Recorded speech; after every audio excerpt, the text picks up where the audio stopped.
అదే RTV app వార్తల్ని క్షణాల్లో చదివే అవకాశం ఉంటుంది. ఒక న్యూస్ పేపర్, ఒక టెలివిజన్ ఛానల్ మీ చేతుల్లో ఎప్పుడూ ఉంటాయి. Welcome to RTV. నేను మీ గయాజ్ని. ప్రస్తుతం మనతో మాట్లాడేందుకు మదీనా వాచ్ కంపెనీ నిర్వాహకులు ఇంతియాజ్ గారు ప్రస్తుతం మనతో ఉన్నారా? ఎంతో మాట్లాడదాం. ఇంతియాజ్ గారు నమస్తే. నమస్కారం అండి. ఎలా ఉన్నారు? బాగున్నానండి. ఇప్పుడు మదీనా వాచ్ కంపెనీ ఏర్పాటు చేసి ఇప్పటికీ 60 సంవత్సరాలు పూర్తిగా వస్తుంది. అయితే అసలు దీని వెనకాల ఎవరు, మీ ఎలా కష్టపడ్డారు, ఎలా వచ్చారు, మీ ఫాదర్ యొక్క ఇదేమిటి? మా నాన్నగారు 1965లో మన మదీనా వాచ్ కంపెనీ స్థాపించారండి. ట్రంక్ రోడ్లో ఉండే చిన్న కొట్టు ఒక రిపేరింగ్ చేసుకుంటూ ఆ స్థాయి నుంచి సైకిల్ నుంచి వచ్చారండి. ఆ మెకానిక్ ఉంటూ రిపేరింగ్ చేసుకుంటూ, ఆ రోజుల్లో రిపేరింగ్కి చాలా వాల్యూ ఉండేది. వాచెస్ అప్పుడు మనకు ఇంటర్నేషనల్ వాచెస్ ఇండియాలో దొరికేటి కావు. అప్పుడు నుంచి మా నాన్న సర్వీసింగ్లో బాగా పేరు తెచ్చుకుని దినదిన సంవత్సరం అదే రోడ్డు పక్కన ఒక ఇది మాదిరిగా పెట్టుకొని రిపేర్ చేసి. అవునండి. అది గాంధీ బొమ్మ కాడ ఉండే మన మెయిన్ బ్రాంచ్ ఉంది చూడండి, సండే మరటగా. ఆ బ్రాంచ్లో మా నాన్నగారు స్టార్ట్ చేశారు. దేవుడి వల్ల ఆయన చేసిన కష్టము, ఆయన చేసిన మనకు ఒక దారి చూపించింది. ఈరోజు మనం ఈ స్థాయిలో ఉన్నామండి. అంటే ఫస్ట్ హెచ్ఎంటి కంపెనీ అదో అంటారే? అవునండి. వాచెస్లో వచ్చేటప్పటికి ఇండియాలో మొట్టమొదటిసారిగా, ఇంతకుముందు మనం ఫారిన్ వాచెస్ అమ్ముకునేవాళ్ళం. ఇండియాలో central government company HMT, Hindustan machine tools అని చెప్పేసి హెచ్ఎంటి పేరుతో బెంగళూరులో ఫ్యాక్టరీ పెట్టడం జరిగింది, సెంట్రల్ గవర్నమెంట్ది. అది దానికి మనకు నెల్లూరులో డీలర్షిప్ ఆథరైజ్డ్ డీలర్షిప్ డిస్ట్రిబ్యూషన్ జరిగింది. నెల్లూరు, ప్రకాశం, చిత్తూరు 3 జిల్లాలకి మేము ఆథరైజేషన్ తీసుకుని 3 జిల్లాలకి డీలర్గా ఉన్నాము మేము, ఆథరైజ్డ్ డిస్ట్రిబ్యూటర్గా హెచ్ఎంటి వాచెస్. ఓకే. ఆ రోజుల్లో హెచ్ఎంటి డీలర్షిప్ రావడం మా నాన్నది అదృష్టం మారింది. 1977 అండి అది. ఓకే, అంతేలేండి. అప్పట్లో పెళ్లి కొడుక్కి వాచ్ ఇచ్చారంటే గొప్పగా చెప్పుకునేవాడు. అవునండి. అలాంటి రోజులు. అవునండి. అలాంటి రోజుల్లో అంటే చిన్న ఒక మెకానిజం కాడి నుంచి అంచెలంచెలుగా అవునండి ఎదిగారు. సొంతూరు ఎవరు మీ ఫాదర్? నెల్లూరు. ఏం పేరు ఏంటి? నెల్లూరు అండి. షేక్ ఇస్మాయిల్ గారు, షేక్ ఇస్మాయిల్ గారు.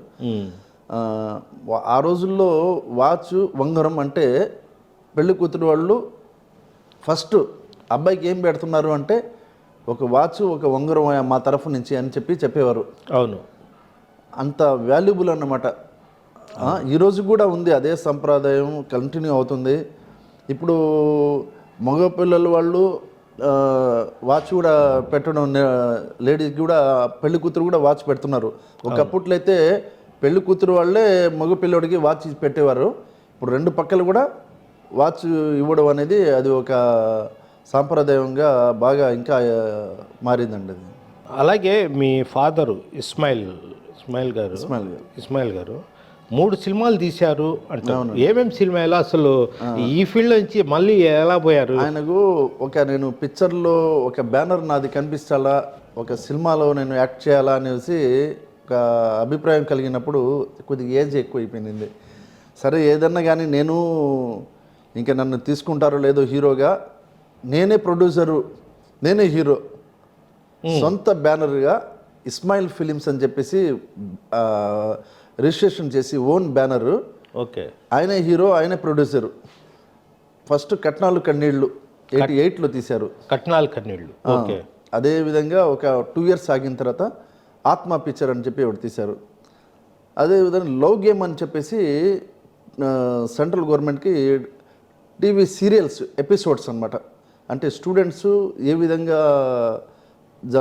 మీకు అభివృద్ధిలో రావాల్సిన స్టూడెంట్స్ వాళ్ళు బాగా తిరిగేసి టైం వేస్ట్ చేసుకుని ఆ టీలంగళ్ళ కాడ కూర్చుని వాళ్ళు ఎలా పాడైపోతుంటారు, బయట తిరిగి అంటే చేయాల్సిన సమయంలో ఏ ఏజ్లో ఏం పని చేయాలో చేయకుండా యూత్ జనరేషన్ పాడైపోతుంటారు కదా.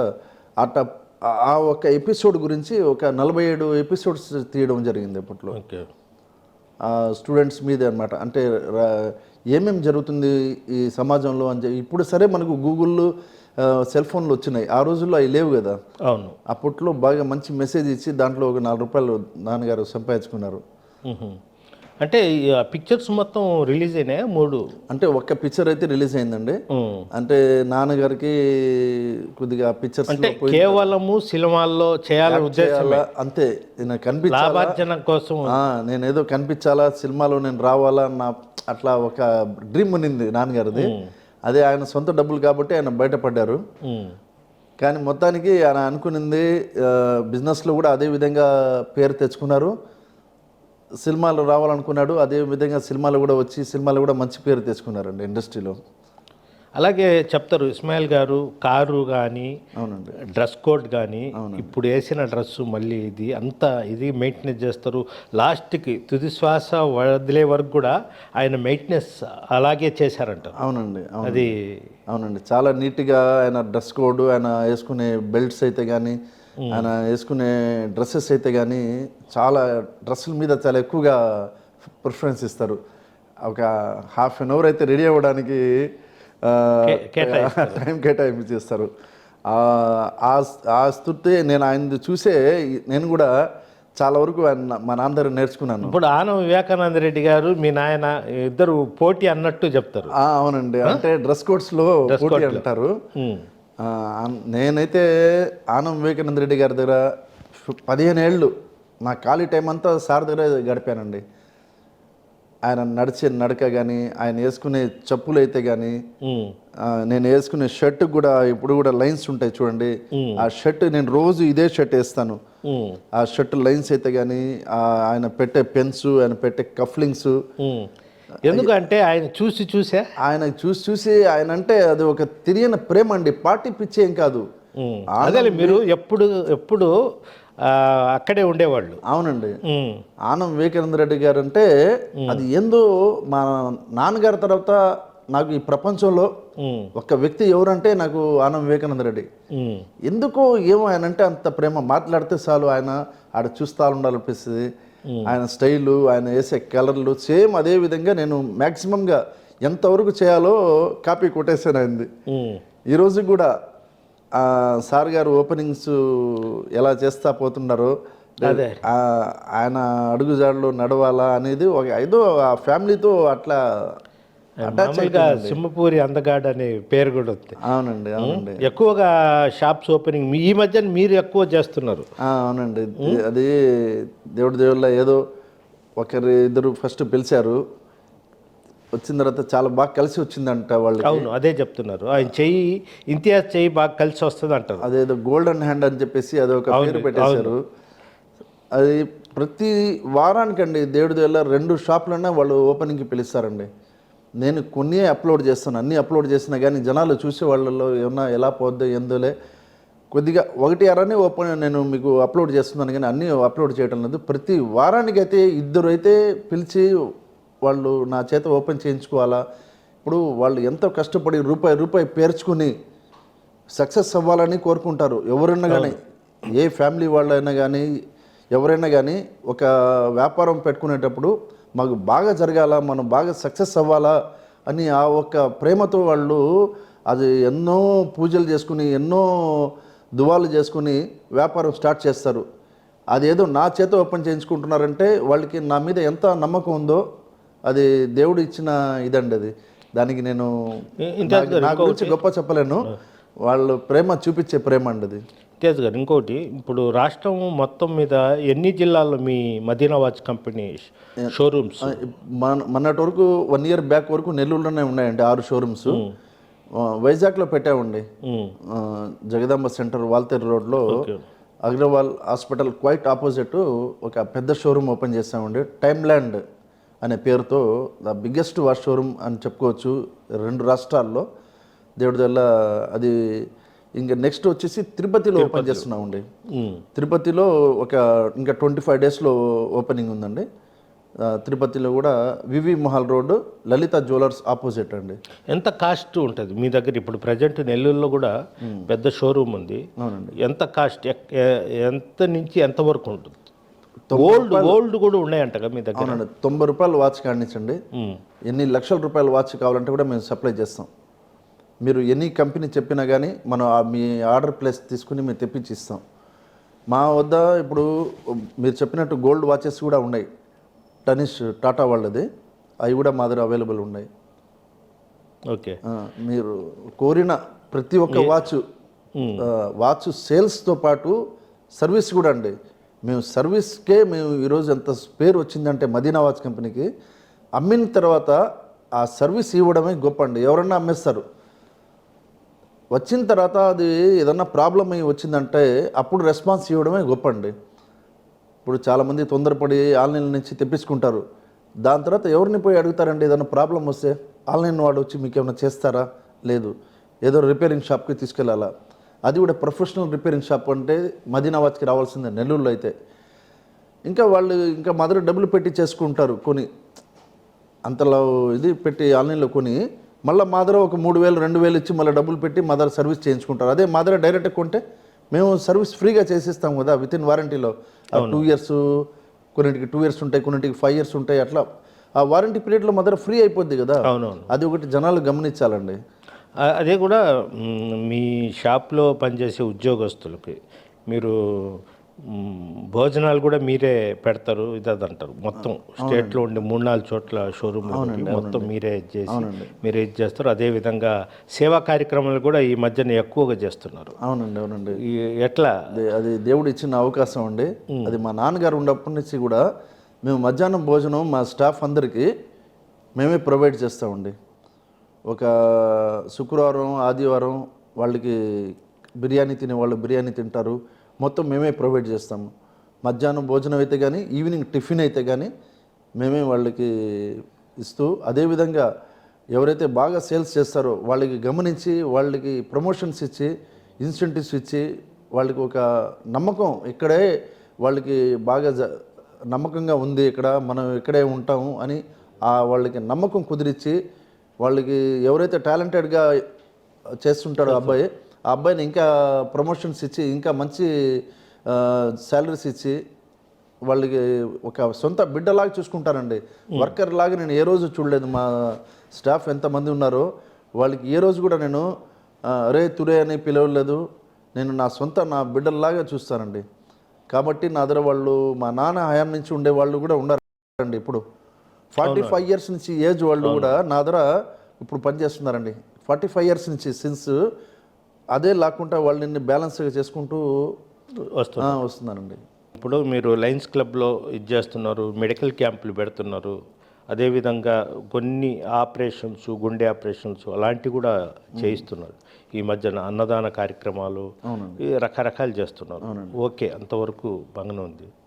సడన్గా ఈ మధ్యన ఇంతియాజ్ రాజకీయాల్లోకి వస్తున్నాడు అనేది 2024 ఎన్నికల్లో వైఎస్ఆర్సీపీ ఖలీల్కి ఇచ్చారు టికెట్.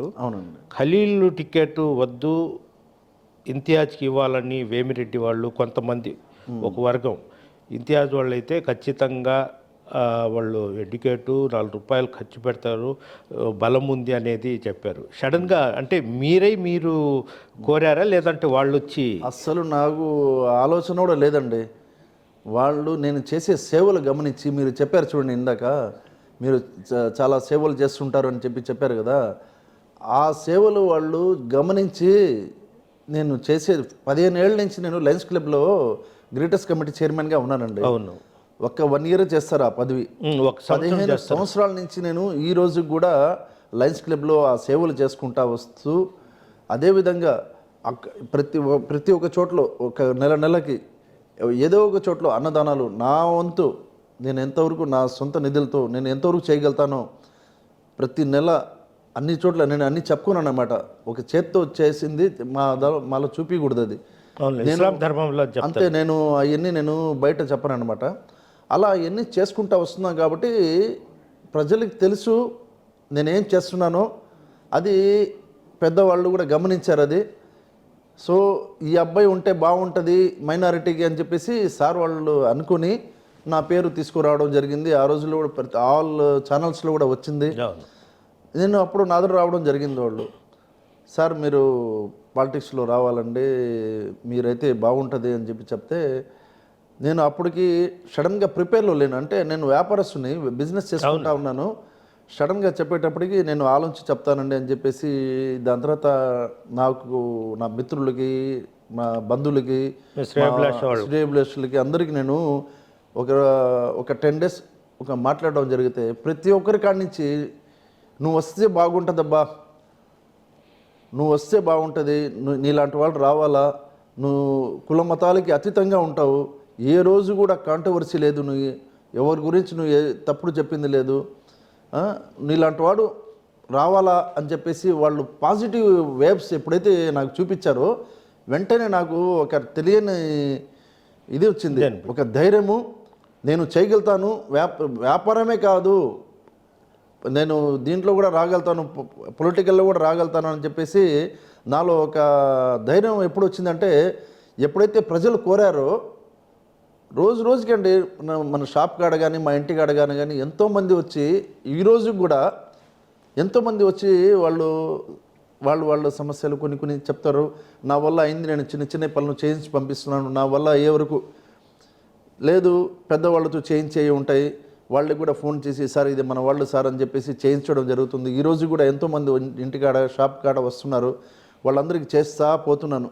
ఒకటి అంటే మీరు కొంతమందికి సహాయం చేస్తున్నారు, ఈ చేత్తో చేసింది ఈ చేతికి తెలియకుండా, అంత ఒక సున్నితమైన మనస్తత్వం. అంటే మీ ఫ్యామిలీ అంటే మీ ఫాదర్ ఉన్నప్పటి నుంచి వ్యాపారము, ఇల్లు ఎక్కడ బయట చేయడము, వీలైతే సహాయం చేయడము, ఏదైనా స్వచ్ఛంద కార్యక్రమాలు పాల్గొనడం. అవును, ఇప్పుడున్న పరిస్థితుల్లో ప్రజెంటు అవునండి, మీరు రాజకీయాల్లోకి వస్తే మీ మనస్తత్వానికి మీరు ఇమ్మడగలరా?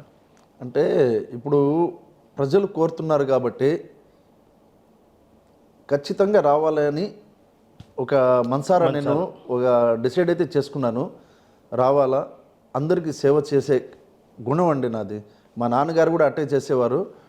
నేను కూడా సేవ చేయాలనే ఒక ఉద్దేశంతోనే దీంట్లో రావడం. ఎందుకంటే నాకు వ్యాపారం బాగానే జరుగుతుంది, నేరుగా మన షాప్ నుంచి ఇంటికి వచ్చావా, హ్యాపీగా పిల్లలతో ఆవిడతో ఉన్నావా, గడుస్తుంది. నాకేం ఇప్పుడు నాకేం ఇద్దరు పిల్లలు కూడా ఇదే ఫీల్డ్లో వచ్చారు, వ్యాపారం చేసుకుంటారు. అవునండి, వాళ్ళు వచ్చారు కాబట్టి పిల్లలు నేను వచ్చేసి దీంట్లో వెళ్దాం, ఇప్పుడు నేను కొద్దిగా ఫ్రీ అయ్యాను, ఇప్పుడు పిల్లలు వచ్చేసి బిజినెస్లో వచ్చేసారు, నేను ఇప్పుడు ఫ్రీ టైం ఉంది కాబట్టి నాకు బిజినెస్ చేసుకుంటూ దీంట్లో కూడా నేను రావాలా అని చెప్పేసి ప్రజలు అంటే వాళ్ళు బాగుండాలా, ప్రజలు బాగుండాలా, నేను బాగుండాలా.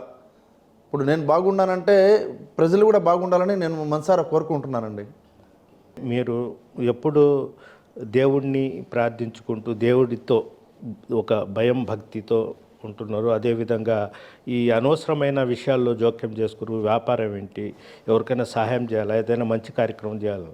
ఇప్పుడు ఉన్న రాజకీయాల్లో వ్యక్తిగత దూషణలు చేయడము, అలాంటి దాంట్లో మీరు ఇబ్బంది పడతారేమో అనేది నా ఇది. అవునండి, మీరు చాలా మంచి ప్రశ్న అడిగారండి. ప్రతి ఒక్క పొలిటీషియన్స్లో కానీ ఖచ్చితంగా మంచి చెడు, బాగా చేసినా కానీ బాగా చేయలేదంటారు, బాగా చేయలేకపోయినా కానీ అది కొన్నిసారి చూపిరు, అన్నీ జరుగుతుంటాయి, ఒకరి మీద తిట్టడం జరుగుతుంటుంది. నా ఒక్క మనస్తత్వం ఏంటంటే ఏ రోజు కూడా ఎవరిని కూడా ఎటువంటి పక్షంలో కూడా బ్యాడ్ చెప్పడం అనేది నా చరిత్రలో రాదండి. వాళ్ళు ఏమనుకున్నా కానీ నేను కౌంటర్ ఇవ్వను, నాకు అవసరం లేదు. ఎందుకంటే నేనేందో నాకు తెలుసు. నేను ఒకరి గురించి మీరు చెప్పినట్టు చాలా మంచి ప్రశ్న అది. ఎందుకంటే ఒక స్మూత్ మైండ్ వాళ్ళు దీంట్లో రావాలంటే చాలా కష్టం. వాళ్ళు మాటలు ఎట్లుంటాయంటే ఇంకా అందరూ పాజిటివ్గానే చెప్పేవాళ్ళు ఉంటారు, నెగిటివ్ కూడా చెప్పేవాళ్ళు ఉంటారు, తిట్టేవాళ్ళు ఉంటారు, ఏదేదో మెసేజ్లు పెడుతుంటారు. వాటన్నిటి కాదు, మనం వచ్చే లక్ష్యం ఏంది, అందరికి బాగా చేయాలా, ఓకే, నా వంతు నేను ఎంతవరకు చేయగలుగుతానో బాగా చేయాలా. ఒకవేళ మనిషి పోయినా కానీ గుర్తు చేసుకోవాలా, మనిషిని ఏదో వచ్చామా పోయామా అని కాదు.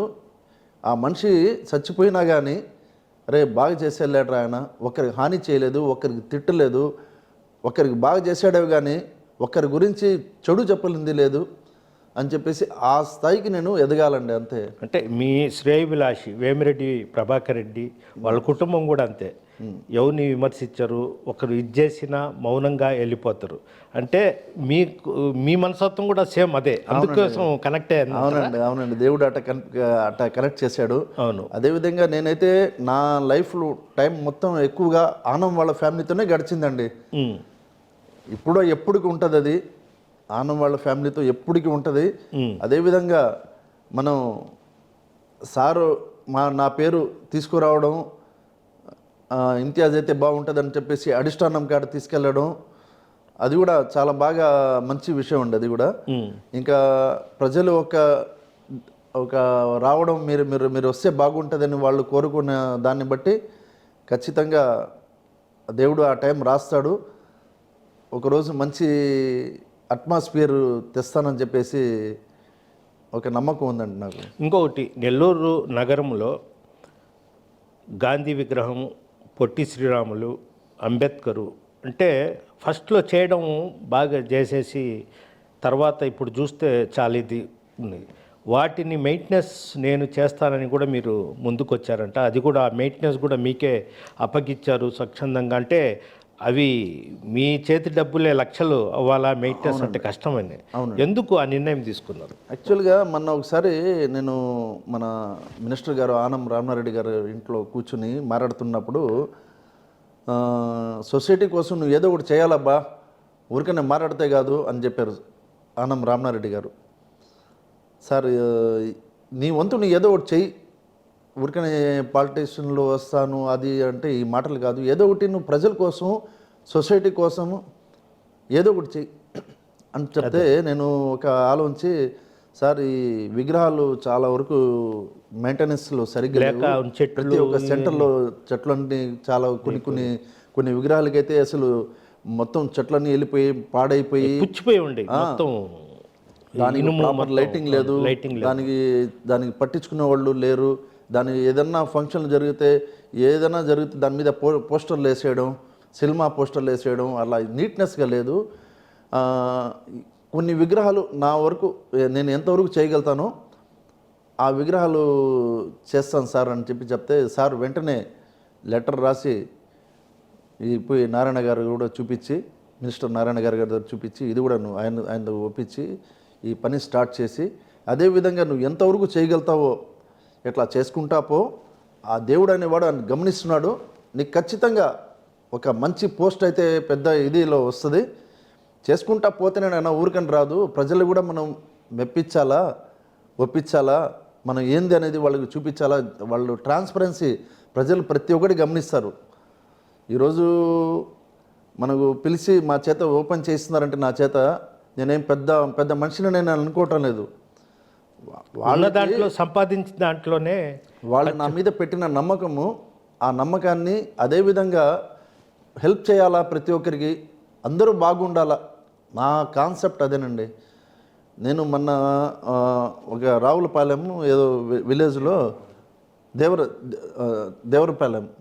దేవరపాలెంకి అన్నదానం కోసం వెళ్ళానండి.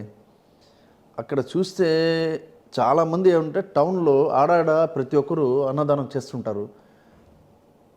పక్కన విలేజెస్లో కూడా పోయి గమనించాలండి, ఎంత బాధపడుతున్నారంటే టయానికి భోజనం లేక వాళ్ళు ఉదయం లేచి కూలి పనికి వెళ్తూ వాళ్ళ ఇంట్లో అసలు ఏం విధంగా వాళ్ళు కడుపు నిండుగా ఆ రోజు అనుకున్నది తినగలుగుతున్నారా లేదా ఇన్ని చూసి నేను సరే విలేజెస్లో కూడా పోయి చేయాలని చెప్పేసి ఆ రోజు వాళ్ళకి బాగా ఒక మటన్ ఫ్రై అని, ఇది వెజిటేరియన్ పలావ్ అని, రకాలుగా అవన్నీ చేసుకుని పోయి ఆడ వండిస్తే వాళ్ళ పిల్లలు చూస్తుంటే అండి ఎంత ఆనందం వేసిందంటే, ఆ రోజు నాకు ఎంత హ్యాపీగా పడుకున్నానంటే, ఈరోజు నేను లేకపోయినా కానీ పర్వాలేదురా నిద్రలో, అంటే చెప్పకూడదు ఆ మాట, అంత మంచి పని చేశాను నేను ఇంకా అని చెప్పేసి నాకు బాగా తృప్తి అనిపించిందండి, చాలా తృప్తి అనిపించింది. ఇంకా అలాగా ప్రతి ఒక్కరు కూడా ఏంటంటే టౌన్లోనే కాదు, కొద్దిగా చుట్టుపక్కల కూడా గమనిస్తే చాలామంది పూర్ పీపుల్స్ ఉన్నారు, నీడీ పీపుల్స్ ఉన్నారు, వాళ్ళు కూడా హెల్ప్ చేయాలా అని చెప్పేసి అనిపిస్తుందండి నాకు. నా బర్త్డే కానీ నా మ్యారేజ్ డే కానీ అనాథాశ్రమ్స్కి వెళ్ళి నా సొంత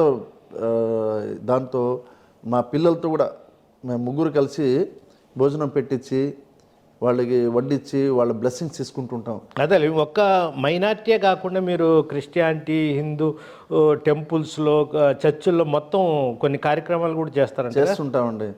ఎందుకంటే ఇప్పుడు ఒక మైగే తీసుకుంటే అది ఏమవుద్దంటే ఒక మానవత్వంకి ఇదవుద్దండి. ఇది ప్రతి ఒక్కరూ మనకు కావాలండి. అందరూ ఒకటే. మనకు ప్రతి ఒక్కరు కావాలా, మనం హ్యాపీగా కలిసి మెలిసి ఉండాలా ప్రతి ఒక్కరితో. కులాలు మతాలకి అతీతంగా నడుస్తూనే జనాలందరూ మమ్మల్ని ఆదరిస్తారు. నేను నమ్ముతున్నానండి. ఇప్పుడు మీకు వేణుగోపాల స్వామి టెంపుల్లో మేము వాటర్ ఫెసిలిటీ పెట్టున్నాము, కుళాయిలు మోటార్ పెట్టేసి నీళ్లు ఫెసిలిటీ, అదేవిధంగా చేపల వీధి మూలాపేటలో ఉండేదానికి పహరీ మెష్ వాళ్ళు మొత్తం మెష్తో కట్టించి, అదేవిధంగా చర్చిల్లో కూడా మా వంతు ఎంతవరకు చేయగలుగుతాం చేస్తున్నాం. అదేవిధంగా మసీదులో కూడా గవర్నమెంట్ ఆఫీసులు ఎన్ని ఉన్నాయో, పోలీస్ స్టేషన్స్ అయితే కానీ, కలెక్టరేట్స్ అయితే కానీ, మన మున్సిపల్ ఆఫీసెస్ అయితే కానీ, వాటిలో కూడా మనం గోడ గడియారాలు ఇస్తుంటాం ఫ్రీగా. అట్లా నా వంతు ఎంతవరకు అవుతుంటుందో నేను చేసుకుంటా పోతున్నానండి. అంటే మనం ఎంత హెవీగా చేయలేకపోయినా కానీ నా వరకు నేను ఎంతవరకు చేయగలుగుతానో నేను ఆలోచించి ఒక బడ్జెట్ వాటి కోసం అని తీసి పెడుతుంటారండి. ఇంతియాజ్ ఒక మనుషులే కాకుండా జంతు ప్రేమికుడు అంటారు. అవునండి. అన్నీ పెంచుతూ ఉంటారంట కదా. అవునండి. పక్షులు. అవునండి. చిన్నప్పటి నుంచి. అవునండి. మా ఫాదర్ కూడా పక్షులు ప్రేమికులు అండి. అదేవిధంగా నేను కూడా రకాల పక్షులు ఉన్నాయండి నా దగ్గర. జావా బోట్స్ అని, మకావ్ అని, అదేవిధంగా కాక్టైల్స్, దాంట్లో రకాల ఇంకా పించర్స్, ఇంకా చెప్పుకుంటా పోతే అన్ని రకాలు 50-60 రకాలు. ప్రతి రోజు మార్చి రోజు మా టెర్రస్లో మిద్దిపైన ఇంట్లో ఒక బ్యూటిఫుల్ అట్మాస్ఫియర్లో పెట్టున్నానండి. చాలా విశాలంగా వాటికి ఆడుకోవడానికి పెద్ద స్థలం. ఎప్పుడు కూడా ఈ పక్షులకి చిన్న చిన్న బాక్సెస్లో పెట్టి ఇరికించకూడదండి. వాళ్ళు కూడా స్వాతంత్రం ఉండాలి, బాగా ఎగిరేటట్టు. అందువల్ల బాగా మంచి హైట్లో 15 ఫీట్ హైట్లో మొత్తం మెష్తో ఫుల్ గాలి వచ్చేటట్టు, మళ్ళీ వాటికి ఈవినింగ్ టైంలో మళ్ళీ దోమలు రాకుండా మళ్ళీ క్లాత్ కట్టించి, దానికి ఒక 2 పిల్లలు, దానికి మంచిలో డైలీ మార్చాలా, మళ్ళీ దాని డైలీ ఫ్రూట్స్, దాని డ్రై ఫ్రూట్స్, అదేవిధంగా దానికి సన్ఫ్లవర్ సీడ్స్, సజ్జలు, జొన్నలు, ఇవన్నీ కొర్రలు, ఇవన్నీ వేస్తూ వాటికి డైలీ ఒక అబ్బాయి క్లీనింగ్ చేస్తుండాలా వాటి అన్నిటికి. అక్కడ పోతే అండి నేను రోజు మార్చి రోజు వెళ్తాను కదా, ఆ పిట్టలతో ఆ పక్షులతో చూస్తుంటే నాకు ఆనందం వేస్తుందండి. ఫోటోలు పెడతాను చూడండి, అస్సలు ఎలా ఉంటుందంటే ఆనందమే వేరే అండి. అసలు వాళ్ళకి తెలిసిపోద్దండి, అది స్మెల్తో చూసి వస్తాయో ఏమో నాకు అర్థం కాదు, మొత్తం దగ్గరికి వచ్చేస్తాయండి నా మీద వాలిపోయి. అసలు నేను నా టైం ఫ్రీ టైం అంతా దాంతోనే స్పెండ్ చేస్తానండి. ఓకే. మీరు బాగా ఇష్టపడే వ్యక్తి ఆనం వివేకానంద రెడ్డి గారు. ఆయన విగ్రహం ఏర్పాటు చేయాలనే ఆలోచన మీలో వచ్చి ఏమైనా, అంటే మంత్రి గారు ఆనం రామనారెడ్డి ఉన్నారు, అదేవిధంగా మంత్రి పొంగూరు నారాయణ గారు ఉన్నారు, మొత్తం చేసి ఏమైనా మీ వంతు మీ తరపున ఏమైనా ప్రయత్నాలు? అదిగాక ఏసీ సుబ్బారెడ్డి కూడా మీకు మంచి ఫ్రెండ్. అవునండి, వాళ్ళ కొడుకులు ఇద్దరు కూడా ఏసీ సుబ్బారెడ్డి. ఏమైనా ప్లానింగ్ ఉందా మయూర్ రెడ్డి గారు వాళ్ళతో కలిసి ఏమైనా చర్చ? మొన్న కూడా చర్చ చేశారండి ఇది. మన అదే విధంగా సార్ వాళ్ళ ఇంటికి వెళ్ళినప్పుడు, సార్ ఎప్పుడు పెడుతున్నారు సార్ విగ్రహం అని చెప్పేసి ఏసీ సుబ్బారెడ్డి గారిని వాళ్ళ పెద్ద అబ్బాయిని కూడా అడిగాను, మయూర్ రెడ్డిని కూడా అడిగాను, అదేవిధంగా మన ఆనం రామనారెడ్డి గారితో కూడా అడిగాను. ప్లాన్ అయితే చేస్తున్నాము. మన పెద్దన్నది, మా పెద్దన్నతో ఎవరెవరు తిరిగారో వాళ్ళందరినీ కూర్చుని పెట్టి గెట్ టుగెదర్ చేసి వాళ్ళ ఒక ఇష్టపరంగా వాళ్ళు ఎక్కడైతే కోరుకుంటారో ఆ ప్లేస్లో మేము ఏర్పాటు చేస్తాము అని చెప్పారు. అది మాత్రం త్వరలోనే పెట్టబోతున్నారండి. ఎందుకంటే ఆయన ఉండాలండి, ఆయన విగ్రహం ఉండాలండి. ఎందుకంటే ఆయన చేసిన సేవలు కంటిన్యూస్లీగా 20 సంవత్సరాలు ఎమ్మెల్యేగా, కావాలంటే ఆయన మినిస్టర్ అయ్యి పెద్ద పదవులకు పోగలుగుతారు. కానీ లేదు నాకు నెల్లూరే కావాలని చెప్పేసి లాస్ట్ బ్రీత్ వరకు కూడా సారు నేను నెల్లూరు ప్రజలే కావాలా, నాకు నెల్లూరు ప్రజలే కావాలా అని చెప్పేవారండి. ఓకే. చివరిగా ఇంతియాజ్ గారు ఒకటి, అంటే మీరు రాజకీయంలోకి వెళ్ళాలనే మంచి ఆలోచన మంచిదే. అయితే మీరు అవకాశం కోసం ఎదురు చూస్తున్నారు. అప్పుడు దాకా ప్రజాసేవ కార్యక్రమం చేపడతానే రాజకీయాల్లో ప్రజెంట్ ఏమైనా ఇప్పుడు వెళ్తారా, లేదంటే అవకాశం వస్తే వెళ్తారా? ఎందుకంటే ఇప్పుడు మీరు చాలా మంచి ప్రశ్న వేశారు. సేవా కార్యక్రమం అనేది నా లైఫ్ నేను టిల్ డెత్ వరకు చేస్తూనే ఉంటానండి. నాకు ఇది ఏ పోస్ట్ వచ్చినా నేను ఎంత దాంట్లో పోయినా కానీ అది మాత్రం ఆగదు. కానీ ఒక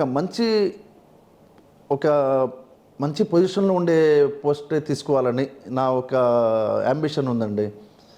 ఏదో తీసేసుకున్న చిన్న పోస్ట్ అని అట్లా కాకుండా ఒక 10 మందికి ఉపయోగపడేటట్టు ఆ పోస్ట్ తీసుకోవాలని కోరుకుంటున్నానండి. ఓకే, అంటే అప్పటి వరకు వెయిట్ చేస్తారు, వెయిట్ చేయాలి. మీ మదీనా వాచ్ కంపెనీలో చూస్తారు. దేనికి కూడా మంచి టైం రావాలి. మనం తొందరపడి ఏదో అంటే అది చేసుకునేది కాదు. దేనికన్నా వెయిట్ చేయాలా, మంచి పని కావాలంటే వెయిట్ చేయాల్సిందేనండి. ఇంతియాజ్ గారు, అదేవిధంగా మీ ఫాదరు ఒక వ్యాపారం చూపించిన తర్వాత దాన్ని నిలబెట్టుకోవడం చాలా గొప్ప. ఎవరైనా తల్లిదండ్రులు ఇచ్చిన తర్వాత బిడ్డలకు దాన్ని నిలబెట్టుకోవడం చాలా ఇది. అయితే మీ చిన్న వయసులోనే యూత్గా ఉన్నప్పుడే దాన్ని సక్సెస్ చేసి ఈరోజు రాష్ట్ర నలుమూలలతో పాటు ఇంకా వేరే రాష్ట్రాల్లో కూడా విస్తరిస్తూ పోతున్నారు. అలా మీ మాదిరిగాని యూత్ ముందుకు పోవాలంటే యూత్కి ఎలాంటి సలహా ఇస్తారు? నేను మా నాన్నగారు నాకు హ్యాండ్ ఓవర్ చేసినప్పుడు 3 షోరూమ్స్ ఉన్నాయండి. ఆయన ఇచ్చిన భిక్షేనండి నేను ఈరోజు ఎంత డెవలప్ అవుతున్నానంటే ఆయన ఒక స్థాయిలో నాకు కూర్చొని పెట్టారు. దానికి నేను డెవలప్ చేసి ఈరోజు 11 షోరూమ్స్ వరకు పెట్టించానండి. చాలామంది ఏంటంటే వస్తుందిలే జరుగుతుందిలే అని చెప్పేసి దానిలో గడుచుకుని పోవడం, లగ్జరీ లైఫ్కి అలవాటు పడడం. లగ్జరీ లైఫ్ అనేది చాలా తప్పండి. దానికి ఒక రిటైర్మెంట్లో మనం లగ్జరీ లైఫ్ చేసుకోవచ్చు. ఎంతవరకు మన గుండెలో స్ట్రెంత్ ఉంది అంతవరకు బాగా కష్టపడాలి. ఆ కష్టపడే వయసులో లగ్జరీ కింద వెళ్ళిపోతారు. లగ్జరీ ఐటమ్స్ వాడడం, లగ్జరీ ఎవరో సినిమాలో చూపించాడని ఆ టైప్ ఆఫ్ మనం స్టైల్స్ కొట్టడం, దాంట్లో ఎప్పుడైతే వెళ్తారో ఇంకా ఒక బ్రాంచ్ 2 బ్రాంచ్లు ఉండేదానికి ఒక బ్రాంచ్ అయిపోద్ది. అదే మన కాస్ట్ ఆఫ్ లివింగ్ తక్కువ ఉండాలండి. మీరు చెప్పినట్టు ఒక మంచి మాట. ఉండే ఇప్పుడు యూత్కి నేను చెప్పే అంతవాడిని కాదు, కానీ నేను చెప్పాలనుకుంటున్నాను ఈ విషయాన్ని గురించి. మనం ఒక పెద్దాయన మనకు ఒక దారి చూపించారు. ఆ దారిని మనం క్రమశిక్షణగా నడపాలంటే ప్రతి ఒక్కరండి టైం పంచువాలిటీ ఉండాలండి. ఒక డ్యూటీకి వెళ్తున్నాం అంటే 9:30కి ఆ డ్యూటీ ఉందంటే మనకు 10 నిమిషాల ముందరే ఆ డ్యూటీ కాడ నిలబడి ఉండాలి. టైం సెన్స్, టైం ప్రకారంగా ఆ డ్యూటీలో ఉండడం. మళ్ళీ మనం కస్టమర్ కోసం మనం ఎదురు చూడాలా. కస్టమర్ లేడరా అని చెప్పేసి ఆ పక్క సందులో పోయి కూర్చోవడం, ఆడ వేస్ట్ టైం గడిపించడం కాదు. మనం కస్టమర్ కోసం మనం ఎదురు చూడాలా. ఇంకోటి కస్టమరే మనకు అతనే రాకపోతే మనకు గడవదు. వాళ్ళకే మన ఇంపార్టెన్స్ ఇవ్వాలి. కస్టమర్కి వచ్చినప్పుడు కొనిన తర్వాత వాళ్ళకి సర్వీస్ కోసం అయితే కానీ మనం ఎంతవరకు మనం చేయగలుగుతామో నమ్మకంగా, మమ్మల్ని నమ్మకం పెట్టే కదా మా షాప్ వరకు అడుగు పెట్టారు వాళ్ళకి మనం నమ్మకంగా ఆ వాచ్కి కానీ ఏదైనా కానీ వాళ్ళు వృత్తిలో ఎవరెవరు వ్యాపారస్తులు ఉన్నారో కొనిన తర్వాత వాళ్ళకి సర్వీస్ ఇవ్వాలా. అప్పుడే ఆ ఒక వ్యాపారం అభివృద్ధిలో వస్తుంది, బాగా సక్సెస్లో అవుతారు. ప్రతి ఒక్కరు కూడా ఒక యాంబిషన్ పెట్టుకోవాలండి. బిగ్ థాట్ ఉండాలండి ప్రతి ఒక్కరికి. ఆ బిగ్ థాట్ ఎప్పుడైతే వస్తుందో మనం ఇంకా తక్కువలోనే ఉండవు, మనం ఇంకా ఎదగాల, మనం వేస్ట్ చేయకూడదు టైము, ఖాళీ టైం మనం ఆడాడ గడపకూడదు. ఒకరి దగ్గర మనం నేర్చుకునేటట్టు ఉండాలి. కన్నా కూర్చున్నామనుకోండి వాళ్ళ దగ్గర మనం నేర్చుకునేటట్టు ఉండాలి. మేము నేర్పించే వాళ్ళలాగా ఉండకూడదు. ఒక దగ్గర పోయి కూర్చునేటప్పుడు వాళ్ళ దగ్గర కాడి నుంచి మనం నేర్చుకోవాలి. అటువంటి వాళ్ళతో కూర్చుని లేస్తూ ఉంటే ఖచ్చితంగా 100% డెవలప్ అవుతారండి ప్రతి ఒక్కరు. ఓకే ఇంతియాజ్ గారు, ఇంకా ఈ ప్రజాసేవ ఇలాగే కొనసాగాల, ఫ్యూచర్లో మీరు రాజకీయంగా ఇంకా పైకి ఎదగాలని మనస్ఫూర్తిగా కోరుకుంటున్నాను. నమస్తే. మరిన్ని వీడియోస్ కోసం ఛానల్ ని సబ్స్క్రైబ్ చేయండి. లేటెస్ట్ అప్డేట్స్ కోసం వాట్సాప్ ఛానల్ ని ఫాలో చేయండి. అండ్ లింక్ డిస్క్రిప్షన్ లో ఉంది.